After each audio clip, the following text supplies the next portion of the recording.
सभी दर्शकों को मेरा प्रणाम। आज हमारे बीच में दीपेश त्रिपाठी जी हैं जो तंत्र के विषय में आज हम लोगों को कुछ बताएंगे। सबसे पहले आप ये बताइए कि तंत्र क्या है। देखिए, आज के इस परिवेश में अगर देखा जाए तो सब चाहते हैं कि हम तंत्र करें, लेकिन आपने बहुत उत्तम प्रश्न किया, तंत्र है क्या। लोग तंत्र के विषय में जानते नहीं हैं और तंत्र करना चाहते हैं। ये बहुत गूढ़ रहस्य है, पहली बात तो ये समझना चाहिए हमको। तंत्र एक ऐसा विषय है जो तन से संबंधित है। अपनी सुसुप्त अवस्था में जो हमारी चेतना है, उस चेतना को जागृत करना है और अपने शरीर में सुसुप्त ऊर्जा को जागृत करना है। तो यह तंत्र का एक विषय है कि अपनी चेतना की स्थिति को ऊपर उठाना, अपनी ऊर्जा को ऊपर उठाना, जागृत करना, यह तंत्र है। और उसका उपयोगिता फिर हम क्या कैसे लेते हैं। नहीं तो ये तंत्र काम कैसे करता है। यह बड़ा सुंदर प्रश्न है। तंत्र कार्य कैसे करता है और किस प्रकार से कार्य करता है। तो पहले तो कार्य कैसे करता है इसके पूर्व हमको जानना पड़ेगा कि तंत्र है क्या। तंत्र है क्या, बाद उसके बाद इसकी प्रायोगिक विधि क्या है। तो तंत्र स्पेशली आप देखेंगे तो जो हमारी ऊर्जा है जिसको हम जागृत कर लेते हैं, जागृत करने के बाद उसका हम प्रायोगिक विधि देखते हैं। प्रायोगिक विधि के बाद जो है इसका परिणाम हम देखते हैं, परिणाम के भी अंतिम परिणाम देखते हैं। यदि हम बात करें तंत्र की तो ये बड़ी प्राचीन विद्या है। प्राचीन विद्या है और ये हमारे समाज में आज बहुत दशक के बाद जीवित है। इसका श्रेय वर्तमान समय में अगर देखा जाए पूर्व में जाकर के तो महाज्ञानी महाप्रतापी रावण को जाता है, जो कि रक्ष संस्कृति से थे और जिनके द्वारा रचित पुस्तक थी रावण संहिता।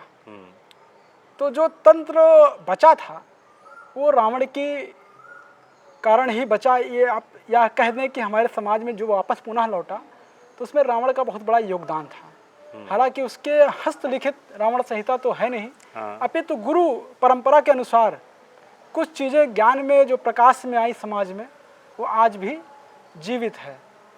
तो अगर हम बात करें तंत्र में बहुत सारी चीज़ें हैं। षटकर्म हैं, तो षटकर्म में शांति कर्म है, मारण है, मोहन है, वशीकरण है, सम्मोहन है।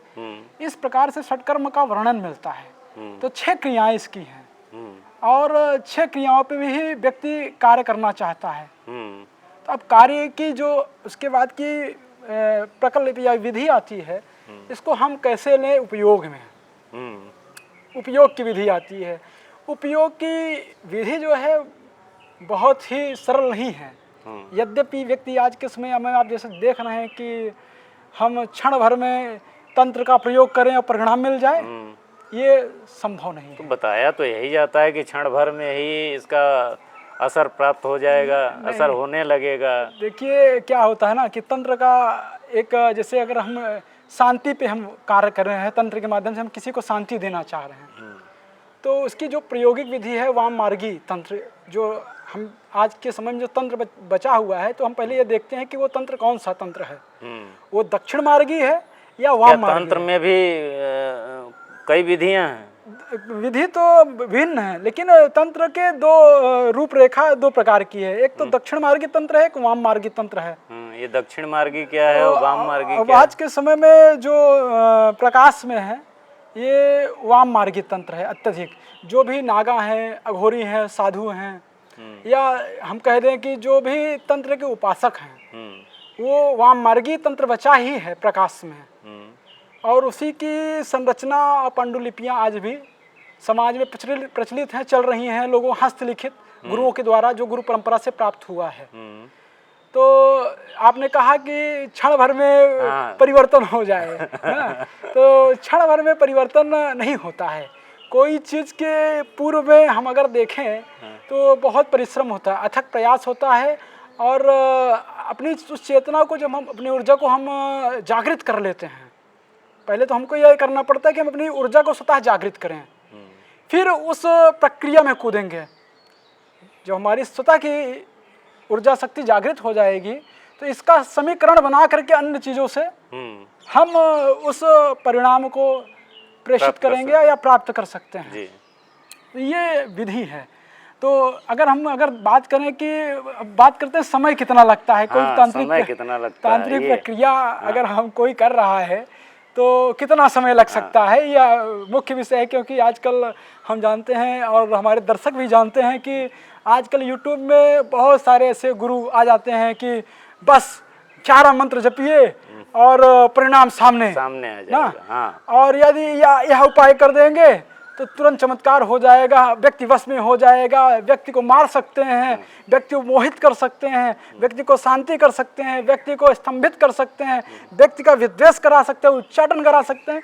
ऐसे तमाम प्रकार की यूट्यूब पे बहुत सारी वीडियोस पढ़ेंगे। नहीं तो हमारे दर्शकों को ये बताइए कि दर्शकों को जो बताया जाता है उससे ये बाहर कैसे आए, इस चीज़ को समझें कैसे? तो इसके लिए तो सर्वप्रथम व्यक्ति को अध्ययन, और अध्ययन के साथ साथ गुरु। अगर तंत्र में वास्तविकता में हमारे दर्शकों की अगर रुचि है तो पहले तो गुरुमुखी होना चाहिए व्यक्ति को। अच्छा, बिना गुरुमुखी के कोई भी कार्य सिद्ध नहीं होगा। बिना गुरुमुख हुए आपको विद्या तो जो ज्ञान है, जो पुस्तकी ज्ञान हो तो मिल जाएगा आपको, उसमें लिखा रहेगा कि ये करने से ऐसा हो जाएगा। लेकिन जो प्रायोगिक विधि है, जो क्रिया है, उसका समीकरण और समायोजन एक गुरु के द्वारा ही प्राप्त होगा। और दूसरी गुरु की आवश्यकता वहाँ पड़ती, जैसे हम कोई भी साधना कर रहे हैं या कोई उपासना कर रहे हैं या कोई तंत्र क्रिया कर रहे हैं, उसमें अगर हम बात करें कि उसमें आपके वायुमंडल में सकारात्मक और नकारात्मक दोनों तत्व विद्यमान रहते हैं।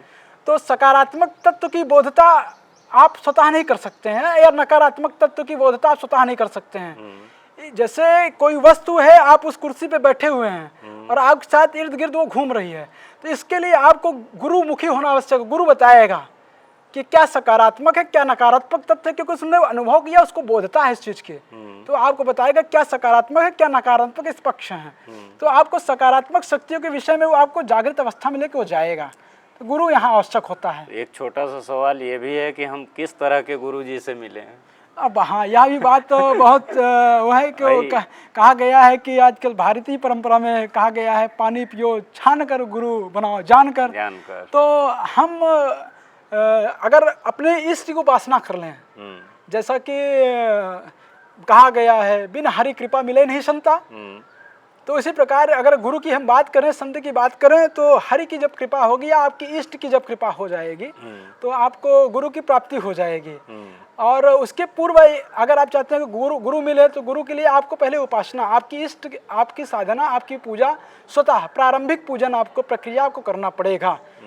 प्रायोगिक विधि नहीं करना है, अपितु आपको पूजा करना है, या साधना करना है, या ऊर्जा को आपको जागृत करना है। जब आपकी ऊर्जा जागृत हो जाएगी तो उस प्रकार के तत्व को स्वतः खींचेगी आपकी योग्य गुरु, प्रकृति निर्धारित कर देगी, अर्थात ईश्वर। तो मतलब गुरु जी जो है वो ऊर्जा हमको देंगे, हमको ऊर्जावान करेंगे। ऊर्जा तो आपके अंदर स्वतः होती है, ऊर्जा कोई नहीं देता है। अच्छा, ऊर्जा आपके अंदर स्वतः शरीर में होती है, उसको प्राकट्य करने की विधि वो प्रदान करेंगे।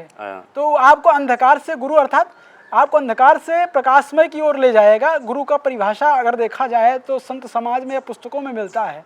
तो आपके अंदर पर्याप्त जो ऊर्जा है उसको जागृत अवस्था में ले जाना, या किसी भी गहन तंत्र प्रक्रिया की उस पराकाष्ठा से नीचे से आपको ऊपर तक की प्राप्ति करवाना ऊर्जा की, ये गुरु कृपा से ही प्राप्त होगा।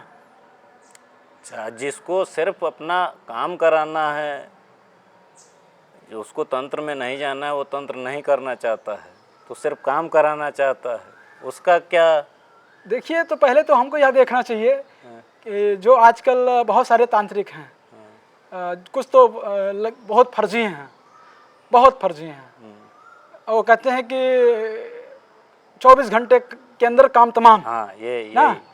और आजकल क्या, आज मैं बचपन बाल्यावस्था से मैं देख रहा हूँ कि बंगाली बाबा, बंगाल का जादू, आसाम का जादू, मैं पूरे भारतवर्ष का भ्रमण कर चुका हूँ लगभग, और बहुत तांत्रिकों को से मिला हूँ और बहुत सारे योग्य गुरुओं से मैं मिला हूँ।